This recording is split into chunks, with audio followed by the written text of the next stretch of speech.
जय हिंद साथियों, स्वागत है आपका आज के इस वीडियो में। तो दोस्तों कुछ महत्वपूर्ण प्रश्न एमपी टेट वर्ग 2 के लिए बहुत ही महत्वपूर्ण प्रश्नों पर यहाँ पर चर्चा करने वाले हैं।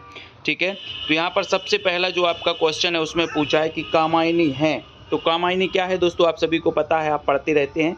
तो कामायनी क्या है? महाकाव्य। क्या माना जाता है? महाकाव्य। ठीक है। दूसरा है आकाशदीप, आंधी, इंद्रजाल, इनके संग्रह हैं। तो किसके संग्रह हैं तब आपको पता चलेगा कि ये संग्रह हैं। तो ये हैं जयशंकर प्रसाद के, लेकिन कौन से संग्रह हैं? तो आपको पता होगा कहानी संग्रह, आपने पढ़ा होगा छाया, प्रतिध्वनि, आकाश, आंधी, इंद्रजाल मेरे। इनके कहानी संग्रहों की एक ट्रिक है, छाया, प्रतिध्वनि, आकाश, आंधी, इंद्रजाल मेरे। इनके कहानी संग्रह माने जाते हैं। कभी अपनी आत्मकथा को कैसी बता रहा है? तो आपको पता होनी चाहिए कि अपनी आत्मकथा को भोली। क्या बता रहा है? भोली, यानी डी नंबर आपका बिल्कुल सही हो जाएगा। ठीक है, डी नंबर सही है। थके पथिक की पंथा में कौन सा अलंकार है? तो थके पथिक की पंथा में अनुप्रास। अनुप्रास यानी सी नंबर सही है। ठीक है। अगला क्वेश्चन है दोस्तों कि कभी अपनी प्रेयसी के कपोलों की लालिमा की तुलना किससे कर रहा है? तो आपका उत्तर हो जाएगा उषा काल की अरुणिमा, यानी एक नंबर बिल्कुल सही है। ठीक है। जयशंकर प्रसाद के काव्य में झलक मिलती है। तो काय की झलक मिलती है? प्रेम सौंदर्य, जो कि छायावाद की भी एक विशेषता मानी जाती है। आ नंबर राइट आंसर है। ठीक है। 1889 में जयशंकर प्रसाद का जन्म हुआ था और ये छायावाद के प्रवर्तक माने जाते हैं। ठीक है। 7 बार छायावाद के प्रमुख कवियों में गिने जाते हैं। तो जयशंकर प्रसाद प्रवर्तक भी माने जाते हैं। ठीक है। 8वां क्वेश्चन है दोस्तों कि जयशंकर प्रसाद को कामायनी पर कौन सा पुरस्कार मिला? तो इन्हें मिला था मंगला प्रसाद पारितोषिक पुरस्कार। डी नंबर आपका बिल्कुल सही है। महाकाव्य माना जाता है दोस्तों जयशंकर प्रसाद का। और आत्मकथ्य कविता में ये मोस्ट इंपॉर्टेंट क्वेश्चन है, काय की अभिव्यक्ति हुई है आत्मकथ्य में? तो आत्मकथ्य में जो अभिव्यक्ति हुई है दोस्तों, जीवन के यथार्थ एवं अभाव पक्ष की मार्मिक अभिव्यक्ति। बी नंबर सही है। ठीक है। अगला क्वेश्चन है कि कामायनी आपको पता होगा कि कामायनी क्या है? तो कामायनी महाकाव्य है। जयशंकर प्रसाद ये छायावादी कवि हैं। क्यों मेरी कंथा की? तो इसमें अनुप्रास अलंकार हो जाएगा। हंस पत्रिका, इसका संपादन किसने किया? प्रेमचंद ने किया। थकी सोई है क्या मेरी मौन व्यथा, ये जयशंकर प्रसाद ने अपनी आत्मकथ्य में कहा था। अगला क्वेश्चन है कि कवि अपना पाथे किसे मानता है? तो वो मानता है अपनी स्मृतियों को। कवि के अनुसार कौन थक कर सोई है? तो कौन थक कर सही है? कवि की मौन व्यथा। ठीक है। कवि अपनी किन गाथाओं को नहीं गाना चाहता? तो उज्ज्वल गाथाओं को। ठीक है।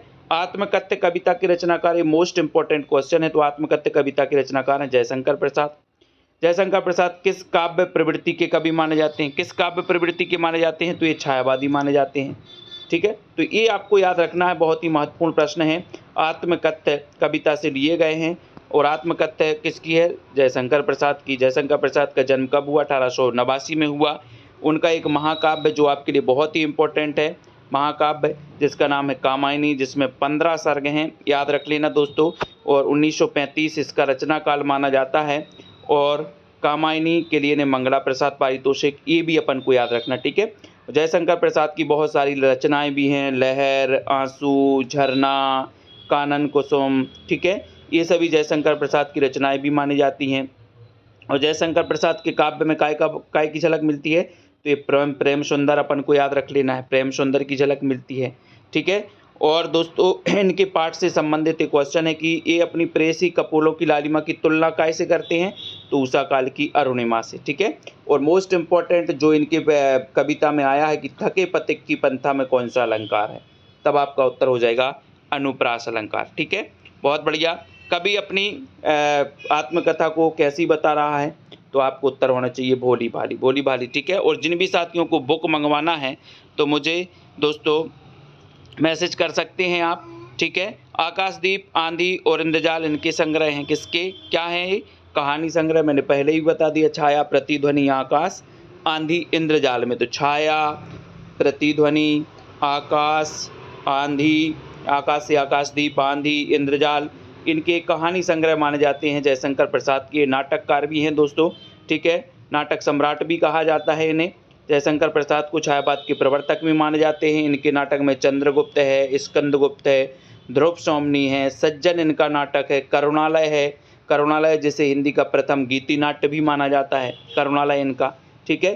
कामायनी तो आपको पता ही है कि ये सर महाकाव्य माना जाता है, इनकी बहुत ही श्रेष्ठ रचना मानी जाती है। और अगर कहें कि आधुनिक काल की सबसे श्रेष्ठ रचना कौन सी है तो वो रचना मानी जाती है कौन सी? कामायनी जिसके रचनाकार कौन माने जाते हैं, तब आपका उत्तर हो जाएगा जयशंकर प्रसाद। ठीक है, तो वीडियो को लाइक जरूर करें, शेयर करें और सब्सक्राइब जरूर कर दें चैनल को। जय हिंद।